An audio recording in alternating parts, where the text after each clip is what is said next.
U.S. Ambassador to the United Nations Nikki Haley tore into the UN General Assembly Thursday, threatening to pull U.S. funding from the international body in response to a resolution condemning President Trump's decision to recognize Jerusalem as the capital of Israel. The United States will remember this day in which it was singled out for attack in the General Assembly for the very act of exercising our right as a sovereign nation, Haley said in remarks to the Assembly in New York.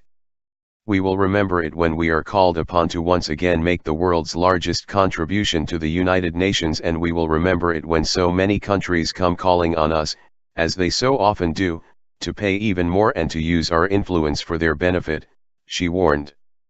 The resolution, which passed 128 to 9, expressed deep regret at the call made by President Trump, and calls on all states to refrain from the establishment of diplomatic missions in the holy city of Jerusalem.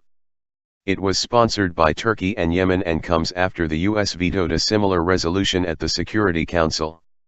The U.S. does not hold veto power at the General Assembly.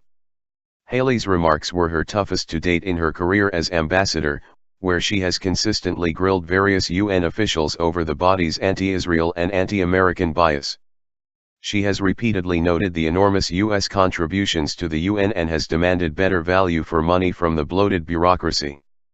While Haley has repeatedly pointed to bias at the UN, the latest resolution from the GA is different in that it directly singles out the U.S. for a decision in line with long-standing U.S. policy, and it seeks to shame the U.S. Haley has frequently contrasted the treatment of the U.S. and Israel with countries that have appalling human rights records like Cuba, Venezuela, and Saudi Arabia, all three of which remain on the Human Rights Council.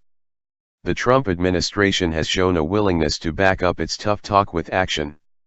In October, the U.S. withdrew from UNESCO, the U.S. cultural body, over that organization's long-standing anti-Israel bias. Haley's remarks emphasized democratic accountability and took a possible swipe at countries that oppose the U.S., countries which are frequently lacking in such accountability. She warned, "America will put our embassy in Jerusalem, that is what the American people want us to do, and it is the right thing to do. No vote at the United Nations will make any difference on that, but this vote will make a difference on how Americans look at the UN and on how we look at countries who disrespect us in the UN, and this vote will be remembered." Haley's remarks come a day after President Trump also warned about pulling money from nations that take our money and vote against us. They take hundreds of millions of dollars and even billions of dollars then vote against us. Well, we're watching those votes, he said. Let them vote against us, we'll save a lot. We don't care. On Thursday, Israel Ambassador Danny Danon expressed support for Haley, describing those who supported the resolution as puppets for the Palestinian leadership. Those who support today's resolution are like puppets pulled by the strings of the Palestinian puppet masters, Danon said.